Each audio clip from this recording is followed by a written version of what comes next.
Today, we're talking to Jay Young about the difference grazing collars have made on his operation. If I can be able to graze cows on summer stockpile mixes or 60-inch corn residue, and then I can have those every year over the winter, then I can, really do some cool things here. And I think I can cut back on the amount of acres I farm. I can focus more on the farm ground that's close to me and really, really increase my soil health by adding the microbial life from the manure, adding the nutrients from the manure, and adding all the residue from the cover crop. And so to me, these collars are just fantastic for what they're going to provide us as people who are interested in doing regenerative agriculture and building soil health, building soil structure, and reducing erosion. We're also going to talk to him about the potential that he sees and the difference that it can make going forward across the nation. Another thing I want to do long term, convert a lot of farm ground out here back to grass because it should have never been broken out of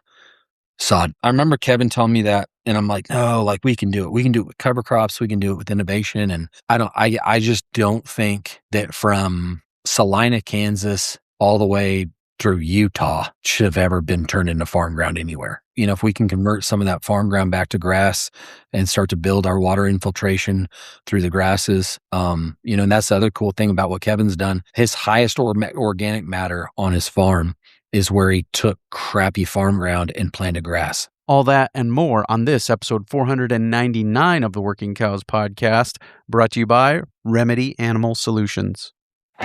Welcome to the podcast that gives producers a platform to discuss and share paradigm-challenging practices. Practices that have increased the effectiveness of their operation and the joy that their families have received from this lifestyle.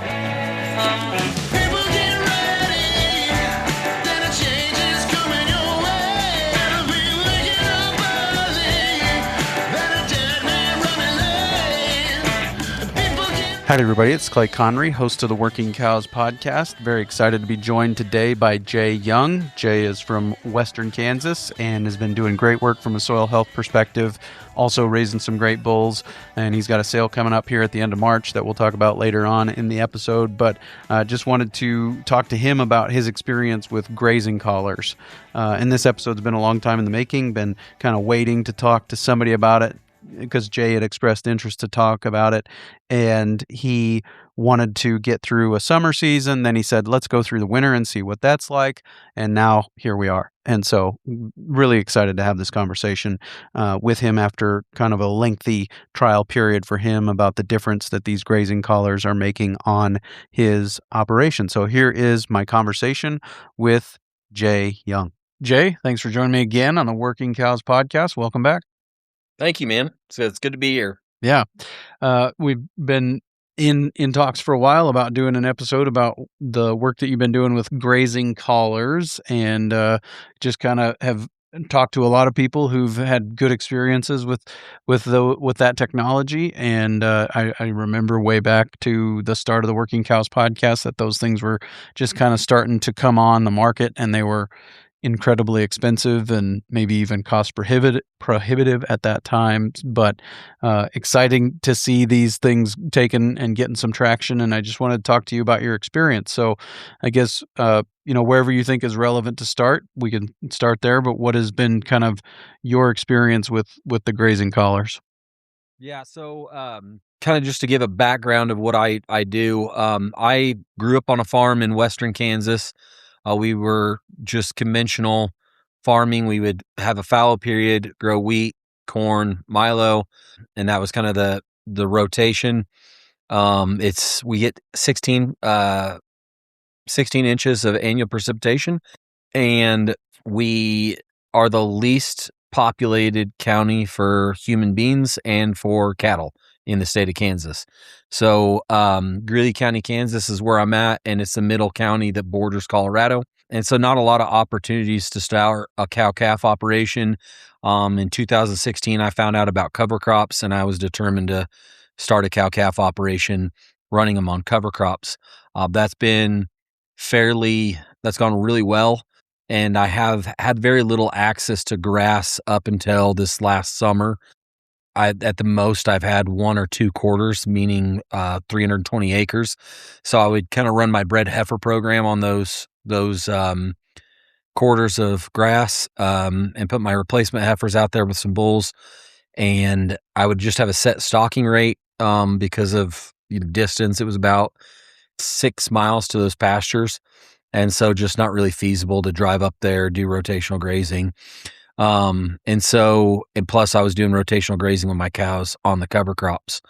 In 2024, the end of 2024, we bought 320 acres of grass. And so this last summer was going to be the first experience of doing rotational grazing. And I decided I didn't want to do it because it was 30 miles away, and that I was, had talked to another individual about his experience with virtual fencing, and it was terrible. And he told me don't do it till this company figures out the kinks. And so I talked to him August of 2024, and I said, "How's that going?" And he said, "It's awesome." I said, "Oh, so they worked out the kinks?" He said, "Nope, I switched companies and they're a million times better." So I will not talk about the company he did not like today in the podcast. I just don't feel that that's advantageous for me, you, or that company. But the company that he went with was Halter. And so he was 2 months into it and said, "Yeah, you should get these." So I went through the process of contacting Halter. We got the collars on the cows. We did rotational grazing on the cover crops over the summer, on the grass over the summer. And that was my first real experience putting cows on grass and doing rotational grazing. And the not having to mess with polywire all summer long, going through the cover crops, was fantastic. So that's kind of just wanted to give the background. So we have 200 cow calf. I sell bred heifers, and I sell bulls. And then whatever is not good enough to keep as replacements or as bulls, will get banded and sold as stockers to a feedlot. Sometimes I'll feed the steers all the way out, but typically the ones that we cull will be sold at 800 or 900 pounds. So that's kind of a breakdown of our program, what we do, how we run cattle. Sure. And so coming into using the grazing collars, you were not, it wasn't like you hadn't done rotational grazing. It's just that the rotational grazing had been done on cover crops. Is that right? Yeah. And I'm fairly new to doing grass. I haven't spent a lot of time studying, okay, this is how to measure how much biomass I have in my actual forages. I kind of went off of what the person that owned the grass that I purchased prior to that went as a stocking rate. And I thought, I don't want to overdo it this first year. I'm going to put out 60 pairs on 320 acres, and I'm going to give them about 5 to 10 acres, or actually it was 3 acres a day. So it was 6 acres for 2 days. So I was typically on that, like depending on where they were at in the pasture, I tried not to give them more than 9 acres. And if they're on 9, then they would be on that area for 3 days, and then I'd move them. Sure. Yeah. And we had you on episode 287, and we talked to you about using, compost, making compost and using that. And you guys are still doing some of that? Yeah. So on the regenerative side of things in the farming, we're going to do 3/4 of dryland corn interseeded with cover crops, some on 60-inch spacing, some on 30-inch spacing. And then on the 30-inch spacing, we're going to do a mix that we think will benefit the corn. And then we'll do a mix that we think will get us more days of grazing, and see kind of what the bang for the buck is. Like, does the yield offset pay for itself in grazing cattle? And after this winter, I really think it will. And so on that aspect of it, we try to do rotations where we'll have a fallow period, but we'll do cover crops on that fallow period. So we'll do oats after corn or milo, and then we'll terminate the oats, just have the residue out there, and we'll plant wheat into it. And then occasionally we'll get a cover crop after wheat, and then we'll plant corn or milo into it. we'll have a rotation like that. And then stuff close to the house, we'll do a lot of a summer cover crop mix planted in June in corn stalks. And that'll have a hybrid pearl millet, foxtail millet, a dwarf Sudan grass that gets really leafy, sunflowers, buckwheat, sun hemp, cowpeas, and African cabbage and impact collards. And so that's a pretty, like, that mix works really well for us. I'll plant that at about 16 pounds, mainly the higher population of those grasses. And then we'll graze that, and then we'll do corn. And so that's kind of what we do in our farming operation. I've eliminated phosphorus 5 years ago, and we cut nitrogen back by 50%. And we were very, very typical of what yields were in my county on corn and on milo. Our highest milo yield was 133 bushels of milo with 50 pounds of nitrogen, no phosphorus.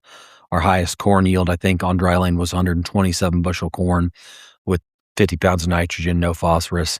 And again, it's the 5th year that we haven't had phosphorus. And we raised 200 bushel corn with 100 pounds of nitrogen, no phosphorus, all with that Johnson Sioux in furrow or a seed treatment. And then we played with some mycorrhizal inoculants. And then this winter, I inoculated a bunch of cover crop seed and planted that in my Johnson Sioux compost, and planted that. And so whether it's grass or cover crops the cattle are going to graze, or planting cash crops, the whole vision of the farm is how can we keep the soil in the healthiest possible position? How can we get our plants to secrete exudates, build aggregates, build soil, build water infiltration, and just build that soil health up. And so I try to do what I can to have those systems. I try to do what I can to educate myself and learn more about those systems and learn more about what other people are doing that may or may not work on our farming operation. I've had a lot of experience interseeding cover crops and corn. It's very challenging. But what I'm seeing with what Jay Fuhrer is doing on 60-inch corn and the days of grazing that he was getting out of stalkers off that, I think that's the future. And I'm, with the way these GPS collars have worked, I want to bring in a lot more cows over this winter. But I guess we'll kind of get to that later on in the conversation. I just kind of wanted you asked that question. That's kind of the overview of what we do on our farming operation. No, I appreciate it. It helps set the context. Our sponsor today is Remedy Animal Solutions, and I recently talked to someone who uses the products at Remedy Animal Solutions about the difference that it's made in her livestock. We started out by talking about her cows. I have kind of a mixture of some cattle. I got a few cows. I got a couple bulls. I got steers and calves, and they're all together, and I do mix it in with their salt. Lice. That was a huge one for me. She has a lice formula. Well, if you kind of follow her remedies, you do your immune boost and your detox seasonally. So you boost them on there, and then you do and usually you mix your vitality with what you want. So if I want to, for my heifers, if I want to increase hormonal balance, I'll use that with vitality. But the lice, it's like I dealt with lice a lot. I have my minerals, and I focus on minerals because that's what I hear that you need to do for lice. But I didn't have lice last year. And this year, now it's January, and you think they'd be starting to itch. And as soon as I'm like, oh, are they itching too much? I put their lice formula, and then they quit. And her horses. Well, I have a horse that wants to colic. So, of course, you do the same remedy, the 1 and 2, and she has a cattle one for bloat. And I use that. I seen my horse starting to colic, and I went with vitality and bloat at the same time. And it was like, it just stopped. I have horses here at home, but I sent one away to get some riding done. And I sent her fly spray with her. And that lady was really on it. She did it every week, vitality and the flies. And when that horse came home, I was not as on it as she was. And you could tell because that horse didn't have flies on it. And the other ones were standing there fighting flies. And there was flies there, but they weren't affecting the horse. So if you're interested in using the products from Remedy Animal Solutions, you can go to remedyanimalsolutions.com. Going forward on this conversation, are you going to, or have you been able to integrate livestock on all acres, most acres, some acres? So we have roughly 2,000 to 3,000 acres here. I'd have to recount it, like within a 4-mile radius of the farm. And so like where I have my map breakdown of halter, it's like our farm is in the center and it goes 4.5 miles by 3.5 miles.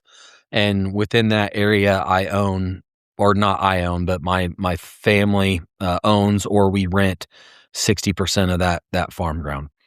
And so with 200 cows, we don't even have enough cows to get cows on every acre. And that's where these halter collars are going to really work well with bringing in other people's cows. But that kind of gives you a context of the acreage close. And so we try to utilize cover crops every other year on a lot of that, and then getting the cattle on that when we have the cover crops on. And just recently, one of my neighbors is about my age, and he had another kid, and he's like, I'm done with cows. And so he called me up and asked me if I wanted to rent his grass, and so I'm going to rent his grass. And so this summer I won't have to graze as many cover crops over the summer as I have in the past, because we're going to utilize his grass, and that'll be pretty awesome. But anyway, that kind of gives you an idea of what, our area here close to the farm. And so this is enabling you to take cows and integrate them on acres that you haven't been able to up to this point. Is that accurate?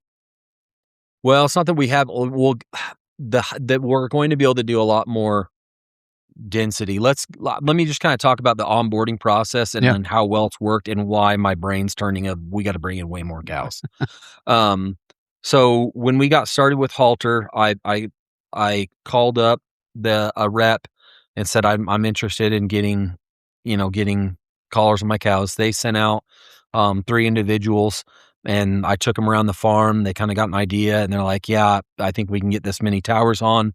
And so the main place we put 1 tower on, that ended up not being enough. And so we ended up getting another tower. But so for that 3 by 4.5 mile radius, we have 2 towers. And then that 320 acres, that is 30 miles away, that I recently purchased, that has 1 tower.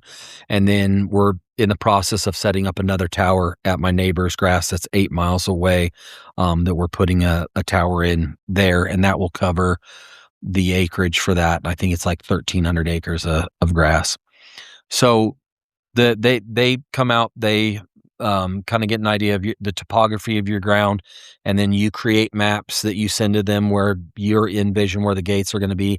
Ours was a little bit more challenging because it was only 1/4 of grass. The rest of it's all farm ground, so they're like, hey, draw on where your gates are. I'm like, I have no gates. Like, I build, temporary fence and I tear it down all the time. So they're like, well, give us imaginary gates where you think your gates will be. I'm like, all right, we'll do that. But, so, we did that. We got everything in. They sent the collars in. We got them on right after we did our AI project in May. They're extremely, easy to put on. They're extremely easy to put on. Once we got them on, I think it was the next day that all the maps went online and the towers went online, and I'd heard from my friend that they were using polywire to train them, and it took a while. And so I asked about training them, and they're like, could draw a 6-acre paddock within the pasture that you're going to take them to. And that was really easy because I was taking them to an irrigated circle that had oats growing on it, the oat cover crop mix. So I drew that on there. We walked them out into that, and they got in there, and they said, that's all you'll have to do. And so I called them back and I said, okay, so did everything you told me to do. What's next? And they're like, nothing. And I'm like, there's no way they're going to learn without polywire or whatever. And they said, no, trial and error. Like if you got them there and you have general cattle, like they're going to learn. And they did. So every group I did, I just brought them into that paddock I drew on my phone, and they were in there. They sat in there. It took them about 3 days to immediately respond to the cues of you have new forage. So the way the collars work is the collars are on and they'll get a beep letting them know that they're too close to the perimeter. And then that beep speeds up, beep, beep, beep, beep, beep, beep. And then once they get there, they hear a solid. And if they don't move, they're going to get an impulse is what Halter uses, to let them know that, they need to turn around. They learn that so quick that like they want nothing to do with that beeping. We took them hay. I've got them on cover crops now, and where the tanks are, I'll randomly roll out a bale of hay right by where the tanks are, so we get more, carbon back in that area. And I screwed up and didn't give them the cues to where they could go to the collars, and so I did. But then I just put the hay out, and so they're sitting there, and they'll walk towards the hay, and then they hear the beeping, and they're like, "Nope." And like it was almost like every single one tested it to go get that hay, and then they heard the beeping, and they turned around before they got shocked. I'm sorry, a strong impulse. So they they're that they just don't test it, that they know that beeping is a bad noise. So whenever they get new fresh stuff, it'll vibrate. And then so like let's say it's on this side of my body or even behind me, it'll vibrate on this side and they'll turn, and once they get to where it's straight on, it'll vibrate on both sides and they know they can go forward. So if it's behind them, it'll vibrate on one side until they get turned all the way around, and then it'll go. And so anyway, that training was really well. The only hiccups we had is we had a gale force wind of over 100-mile-an-hour winds, storm come through, and they broke through their virtual fence and they broke through their real fence. Like they wanted nothing to do with that storm. But the cool thing with those collars is they were a mile away, and I found them immediately on my phone just by the pinging. Another set, we had trained them. They'd been trained for a week, and somebody didn't shut the gate, and they all went through the gate and ignored their signals. And so I'm cutting wheat in June, the beginning or the end of June. Like I said, they've been trained for a couple weeks, 3 weeks. They got out, and I randomly wanted to check on my phone. There they all were, right across the road on this abandoned farmstead, just sitting on the buffalo grass there. And so that was 9:00 at night. I quit cutting at 10, and I triggered the LED lights on their collars to where they were flashing.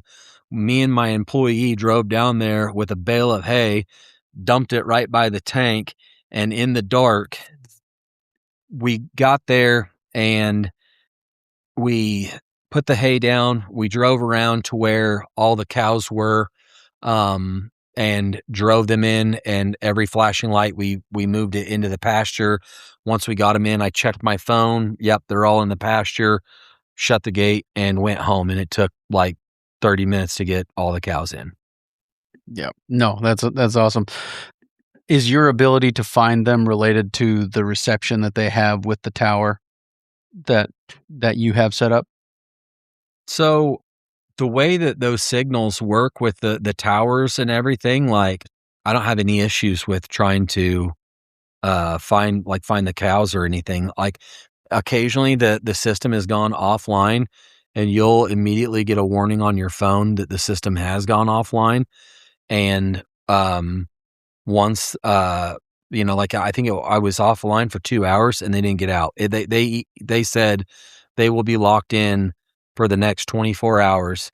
We're working quickly to get this back online. And every time that's happened, which I think for me, it's only happened twice, they've gotten back on. So it's worked out well, every time. And yeah, so even when they have outages, trying to think of any of my other main issues that I've had. But that was the main one. Our sponsor today is Remedy Animal Solutions, and I recently spoke with Carla Chandler, who's been using their products for a while now. And we talked to her not only about the difference that it made for her cows, but also her other livestock, like her chickens. I do layers and I also do meat birds. I used it on my meat birds this year, and what I noticed was stronger legs. And her hogs. I had contacted Ellen because I had such an issue with wood ticks. The wood ticks on my pasture hogs were horrendous. She had me start with 1 and 2 Vitality and Immune Boost, and I did those for 3 days, like she said, and then she told me to go to Vitality, and then it was a wood tick formula. And I did that for the next 3 days, and after 6 days, it was like you wondered, did I really have a wood tick to start with? I mean, I went from hundreds of wood ticks on these sows to like a dozen. I mean, it was that fast. That was incredible. If you're interested in making use of the great products from Remedy Animal Solutions, you can check them out at remedyanimalsolutions.com. And what are the advantages or the things that have really set this apart in your mind so much so that you're thinking we need more cattle? So let me first talk to the efficiency of the collars. Like they have those solar panel units on top of them, and those units with the solar panel unit, the batteries don't die. I haven't had any issue with any collar except for a collar that I left in the shop, not thinking about charging it. And so I had that on in the shop and it died, and that one couldn't get back, and they replaced that. I told them about it and they replaced it. So that was the only situation where I had where a collar, malfunctioned or I had any issues with it, and it, ended up working out. So the other thing is whenever a cow loses a collar because you didn't adjust it right, you find it really easy.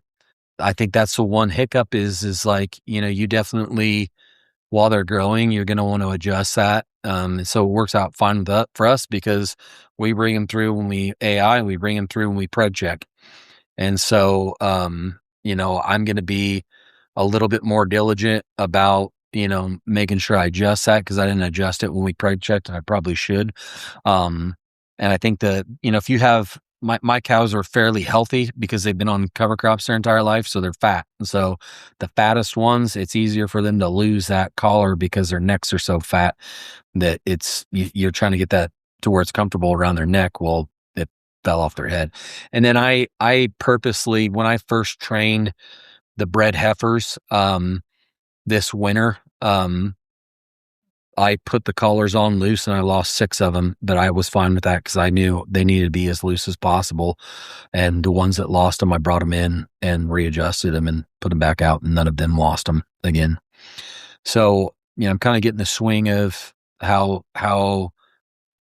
tight they need to be around their necks. But so that thing of the reliability of the collars, the customer service, they train all of their employees extremely well because every single one of their employees have been very, very considerate. And it's like their mission is to make sure that you are having a pleasant experience.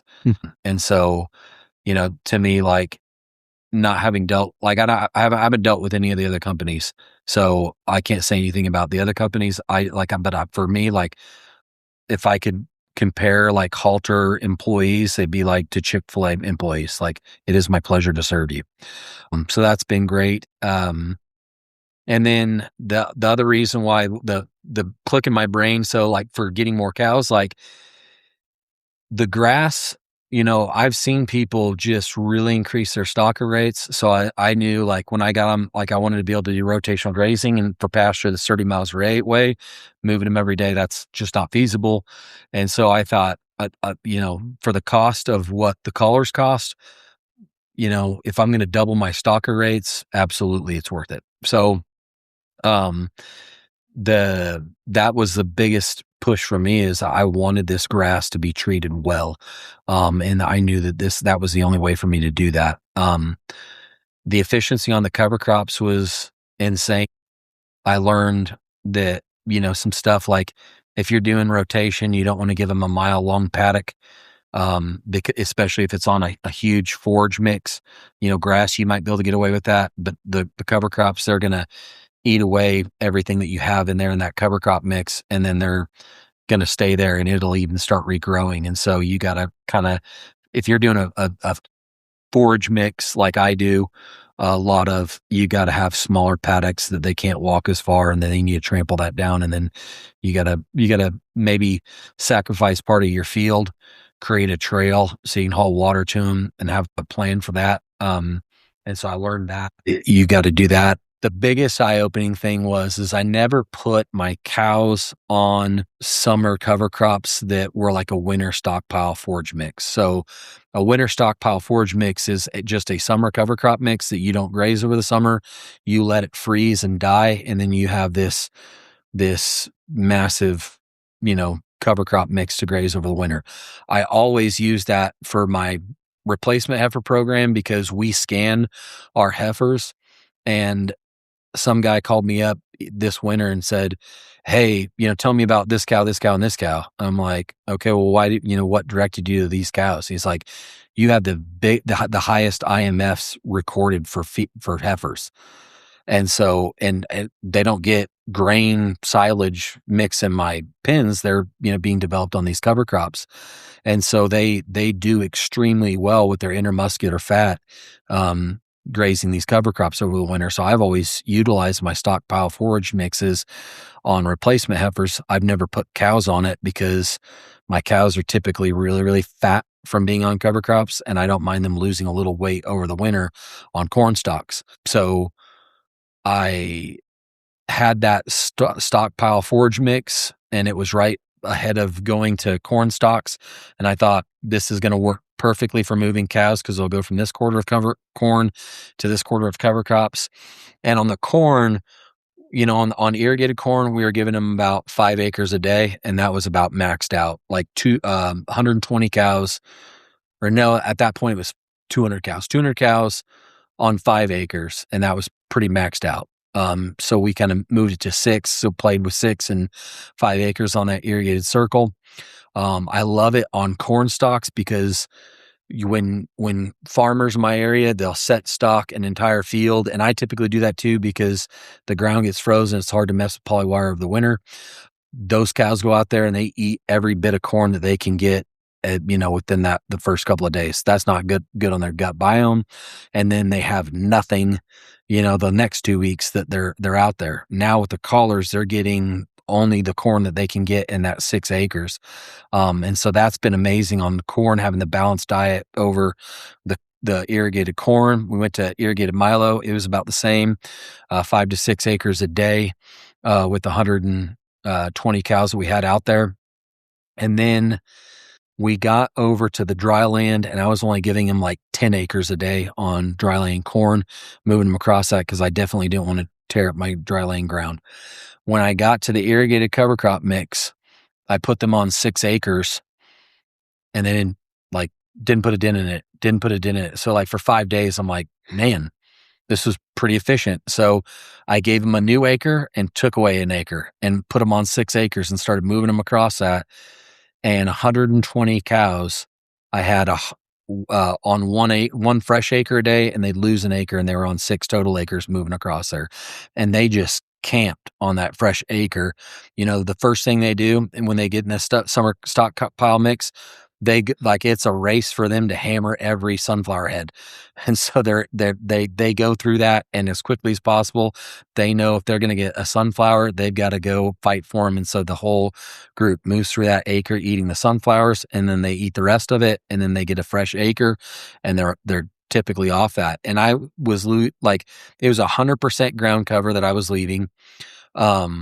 There's still quite a bit of millet and sorghum Sudan heads out there that they didn't even get to. So I knew I think my efficiency on that would have been closer to 200 cows on an acre.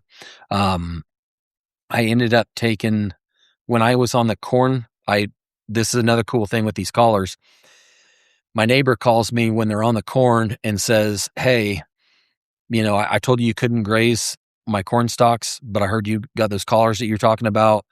If you have those collars and you want to move them every single day, you can graze my irrigated circle, but you can only put 70 out there. I said, all right, that'll help out with making sure I have enough forage. So we created a new mob and switched the 3-year-olds and the 4-year-olds into that new mob while they're on the corn. And then we created a new paddock for the old cows. We created a new paddock for the young cows, and they sorted themselves on pasture. And so like just stuff like that, that's like, man, that's really like, it's just efficient and it's awesome. So like, I'm going to try that here in a month. I'll try to document that on the YouTube channel of how sorting them with calves out on pasture works. So I'll try to just get them to where they're further and further apart, on those pastures, and see if I can sort them with their calves and move them to 2 different groups. Cause I'm going to have to sort my pastures out, that way going into my summer grazing with these grasses. So that's where my brain started to turn. I'm like, okay, this cover crop mix cost me $25. If I paid somebody to plant this, it'd cost $25. My cash rent is $50. We sprayed a pre-emergent over that field that probably cost $12.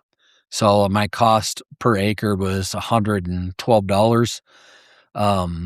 If I charged $1.50 per head on that, I would make $180 an acre off that. And so what is that math? 112 minus 68 or something like that. Yeah.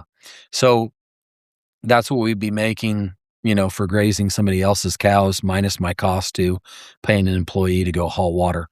So my wheels just instantly started turning like, okay, if we can find the summer cover crop mixes that we can interseed with corn, increase the days of grazing out of that corn, even if you take a hit on your corn yields, that set stock rate with 120 cows. If those cows you have your calculator with you? Yep. So if 120 cows are pooping 70 pounds of manure, what is that? Like 9,000 pounds? 8,400 pounds, 70. Yeah. 120 cows, 70 pounds of manure, 8,400 pounds. Yep. So that's, what is that? 4.1 tons an acre. Yep. Of manure distribution that we're getting evenly every single day distributed to the field. Like, so, we were cutting back, we eliminated FOS already. Well, I'm adding FOS naturally with the cows. We're having them over the winter, so it's reducing the amount of compaction I'm having them over the winter. Our winters are very dry, so I don't have a lot of moisture events that are going to give me compaction issues. My hope is that we can, take in, I'm planning on growing several quarters of the summer stockpiled mix. I'm planning on doing 3 quarters of dry laying corn interseeded with cover crops. And so my goal next year is to partner with other people that have collars and bring in 1,000 cows, charge $1.50 per head, and see what we can do. Like the mineral will be on them, but I didn't give them lick tubs all summer. It was just the C90 salt all winter, and they're fat. My calves are huge. That's the biggest challenge I have, Clay, is people that buy Red Angus bulls think that their calves need to be 80 pounds or less. And so where my cows are super healthy and calving on these cover crops, like 80 pound birth weight's nothing. Like I had 4 or 5 that were 100 pounds. Like, do I want a 100-pound calf? Not necessarily, but I want a cow that can have a 100-pound calf. And so like, I had one cow last year that I saw that the calf's got its leg back. She didn't have it. I got rid of that cow. I pelvic measure all my replacement heifers. And so to me, like the studies show that bigger birth weights lead to bigger weaning weights. And so if I can have a 1,200-pound cow, have a calf that big and raise it, it correlates to bigger weaning weights. And I want that. My biggest challenge is having bull sale customers that are on the same page that don't freak out when they see a 90-pound birth weight in my catalog. But to me, like, if you're paying attention to birth weight, calving ease direct, you need to be paying attention to calving ease maternal. And if you're buying bulls that have a high calving ease maternal EPD, then you're really not going to have an issue pulling calves off of heifers. And you shouldn't have a problem pulling a calf off a cow. And if you do, you just need to get rid of the cow. Like that, to me, I don't understand why that's such a big deal. Like, we're selecting bulls for low birth weight because we want our cows to have them, but we're not looking at calving ease maternal on the EPDs to see if we're building a herd that is going to have natural issues birthing because we haven't been paying attention to that EPD. Yeah, and I don't know the EPDs, but I do know that the hip angle is a big part of that, right? If you've got a good hip angle, a slope from hooks to pins on those cows, that's a bigger channel through which that calf can pass. So can be, I'm sure some of that is connected to that as well, right? Yeah. So let's talk about economics. Do you think that there's a scale at which this is more advantageous, or is there a minimum that you would say probably need to be at this point before you look at going with the grazing collars and some of those things? So I know that economics are fluid. I can only speak to my current contract. My contract was a 4-year contract, and I got, it was a 4-year contract. I paid $66 per collar and $4,500 per tower. I have talked to my rep, and I know that the prices are a little bit more fluid and they're working some other things out. And so that cost, I don't know what the people listening to this podcast, I don't know what your cost will be. You'll just have to contact your rep. I do know if you tell them that you're signing up under Jay Young, I will get a month free on your cows, and that you will. So whenever you call a rep, say, hey, Jay Young told me about these awesome collars so that you get your first month free. But other than that, like, I think that the economic, like, it's just not like, we talk a lot about doing rotational grazing, but for most farmers, that's not feasible when you have a lot of stuff going on. So it's like, moving cows, it's just not feasible. And especially like when they're calving, and I'm using the collars, I'm getting them in bigger area, but like, we're calving on 15 acres, a half a mile long. And I had one cow get confused and start taking care of another calf because she calved too close to that cow. That was the only issue I had. And so checking out 200 cows on 15 acres is amazing, which I couldn't do with polywire because I'd have to be moving it every day. The calves that go into the polywire, and those things have been awesome. So on the economic side of it, I think every farmer is going to have to assess that price point, but I think if you can figure in X amount of years, I'll be able to double my stocker rates on my grass.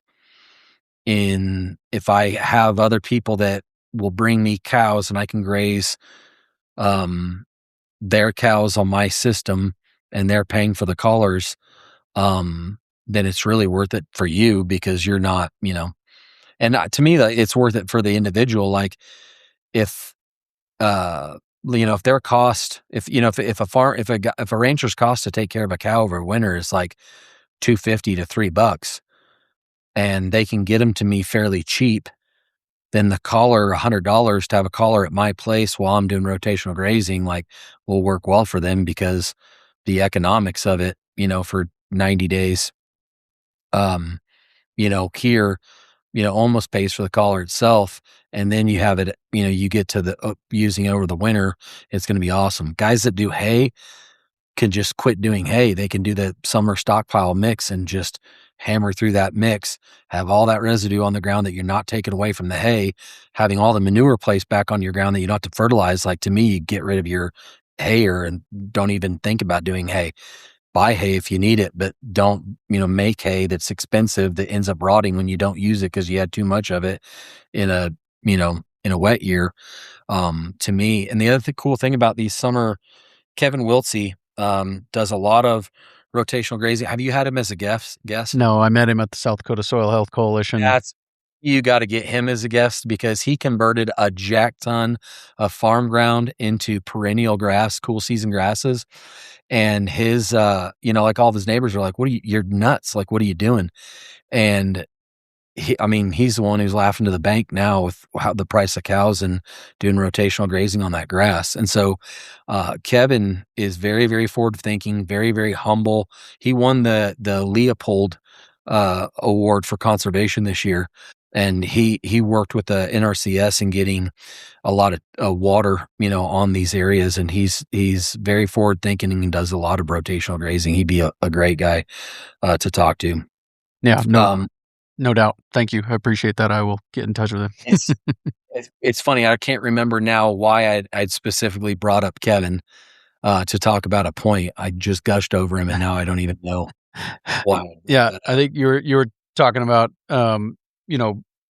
just ramping up, and having a lot of animals, being able to bring in a lot of animals. But I'm not sure what else. Yeah. So I guess I'll close on that kind of topic. But like, if I can be able to graze cows on summer stockpile mixes or 60-inch corn residue, and then I can have those every year over the winter, then I can, really do some cool things here. And I think I can cut back on the amount of acres I farm. I can focus more on the farm ground that's close to me, and really, really increase my soil health by adding the microbial life from the manure, adding the nutrients from the manure, and adding all the residue, from the cover crop. And so to me, like, these collars are just fantastic for what they're going to provide us as people who are interested in doing regenerative agriculture and building soil health, building soil structure, and reducing erosion. We're losing topsoil 10 times faster than what it can be replaced. If every farmer grew a summer cover crop mix and grazed cattle on it, there'd be no wind events where we're losing topsoil. Or even if you did 60-inch corn where you interseeded cover crops and graze that every year and do it again, like, yeah, that those are going to take a lot of moisture, but you're going to build the soil structure of your field where you can take on them rain events, from that. So, and then the living root aspect of it, being able to do a cool season grass like cereal rye in the interseeded cover crop mix, I think I'm going to be able to keep a living root in the ground year round now on our dry land, which I didn't think was ever going to be a possibility. And that'll keep the mycorrhizal species alive over the winter. And I don't think it's really hit a lot of people in the regenerative sphere. Like, they think that they're building soil by doing these cover crops, and in dry areas, they don't do anything over the winter. Well, the first thing that microbes eat are the aggregates that were built by your soil exudates. Like, that's the first thing that they eat. So within, I think, a month to 2 months of your crop dying, your aggregation that you built over the summer is gone. And so unless you're in a grass system or unless you're interseeding cover crops that will overwinter, you're not building soil. And since we're losing topsoil 10 times faster than what it can be replaced, even doing cover crops, a summer cover crop mix, I'm just stopping the advance of the erosion. The only way to bring it back is to keep it alive over the winter. And so another thing I want to do long term, convert a lot of farm ground out here back to grass, because it should have never been broken out of sod. That's something I learned from Kevin. That's what I was going to say. I think that's what you were talking about, Kevin. He's the one who did convert the farm ground back to grass.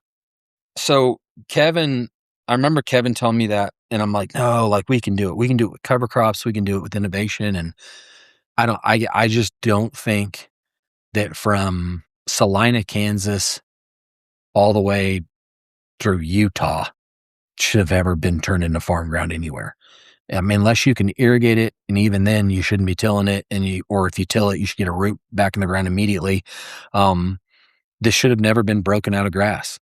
And so, if we can convert some of that farm ground back to grass and start to build our water infiltration through the grasses, and that's the other cool thing about what Kevin's done.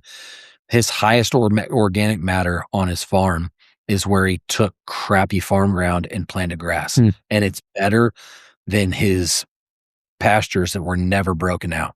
His organic matter is higher where he planted cool season grasses in crappy farm ground.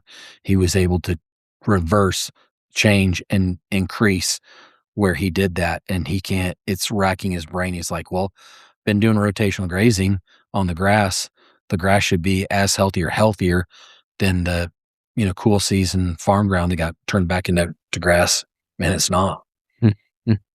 Yeah, very good. I got a couple of questions just kind of going back over some stuff that you talked about earlier that I want to make sure I understand correctly. First of all, you said at one point that you were experimenting, I think it was 5 acres, 200 cows, and that was kind of maxed out. And so you went to 6 acres. What did you mean by maxed out? So we typically do at a set stock rate, we'll do 120 cows for 1 month on 120 acres. And so do you have your calculator? Yes, sir. Yeah. So divide, what would that be? 120 divided by 30? 4. Yeah. So I should be on 4 or 5 acres anyway. And I just found out, like, just moving them like that, even with moving them like that, that's probably maxed out. I shouldn't be overgrazing my corn stalks like I was. And so moving the tank, I don't move the tank quite as often as I move the cows. But moving the tank more often than having it, we ended up having it in 1, 2, 3, 4, 5, 6 different places over the month instead of one. It just really helped out with compaction. On the summer stockpile mixes, we moved it like every other day. So those tanks were constantly being moved on that summer cover crop mix. So yeah, it was kind of eye-opening realizing, I'm probably overgrazing my corn stalks anyway. And when I had them, all of them on, I probably did start with 4 acres because I think I was originally thinking I want to do this the same way that we always have. And after having them on 4 acres for one day, it was kind of a lot. And it's funny how I forget things, Clay. I think I did though. I think I had him for 5 acres on for 2 days, and I would have them 2 days and move them. So I guess my efficiency actually was closer to 2.5 acres on that because now that I'm thinking about it, that's why we were doing it. It was 2 days, move them, 2 days, move them, and then we would move the tank. So I probably actually moved the tanks a few more times than what I even remembered moving them. Sure. And do you have the ability with Halter to build lanes back to the water? Yeah.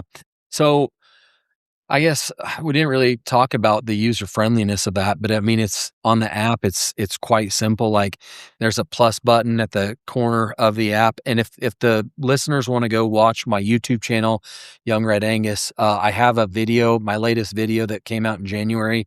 That's my goal, Clay, is to get back to making one video a month this year and then making a stockpile of videos going into it, for 2027.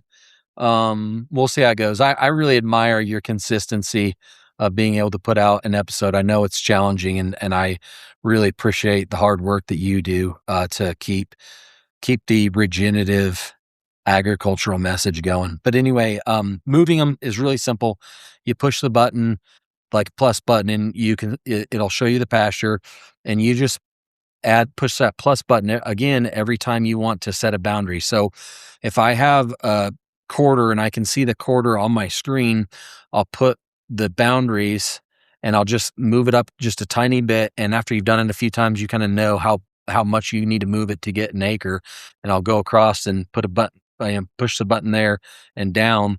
And literally within a minute, I can create a new paddock and I can hit, save it. And then I can go shift it immediately, or I can schedule a shift to happen later on in the day. And so I know Daniel Mushrush, he has a halter system, and Daniel was doing like 3 moves a day, and he was giving large amounts of cows, just 1 acre, And then he would start at the tank, give them that area, and then make it bigger and give them new. And so they would just naturally move into that old deal back back walk to the tank. And then the next day he was over. And I don't remember his numbers, but his days of grazing they have a pasture that they reseeded. It was farm ground, bottom ground that's really valuable in their area. He seeded it to brome. I think it was brome or fescue. And his neighbors are like, "You're nuts." And the days of grazing efficiency on that, it's very, very good. I don't remember what it was, but it was quite impressive. Yeah, cool. Is there a limit to collars per tower, or do you know what that is? I'm sure you can have as many cows in a system as you want per tower. That doesn't affect it. Because when I told my rep that I want to bring in 1,000 cows over the winter, he said, "Awesome." So Cool. And then the last thing I got here is the corn utilization would be harvest the corn, and then you've got the interseeded cover crop sitting there, and you're ready to go after the corn is harvested, or are you thinking different utilization? no, as soon as my plan for 1,000 cows would be, I'm roughly talking to 3 ranches right now that either have the collars or want to get the collars. They'll bring me the cows in November, and my goal would be the cows would be gone in February. And so they would be here November, December, January, and then we have a date scheduled for them to pick the cows up in February. And I would probably want to do that every year just so that I'm getting prepared for my own calving season, my own bull sale, and I don't have to worry about the cows. Plus, unloading, loading, it's going to be quite a task to get 1,000 of them out of here, when the days that they leave. Yeah. So, but I did understand the corn utilization correctly, though, that would be used after corn is harvested in November or whatever. Is that right? Yeah, and I mean long term, I'm going to plant some heirloom corn this year, some Blue Hopi, and I want to keep some of those ears. Long term, I'd kind of like to develop my own corn out in this area. I'd like to get away from any kind of insurance, and then if we have a major hail event or whatever, and I want to utilize the grazing with stockers and do rotational grazing with stockers, I don't have to worry about, some government entity telling me that I have to, harvest it and report it. That would be my goal long term, is get away from having to insure my dry land corn. Very good.